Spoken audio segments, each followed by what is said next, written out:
రామ చక్కని సీతకి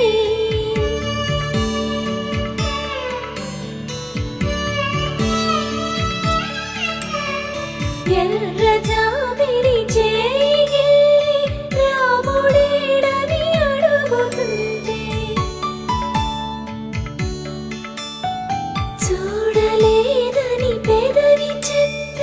చెప్పలేమని కనులు చెప్పే నల్ల పూసైన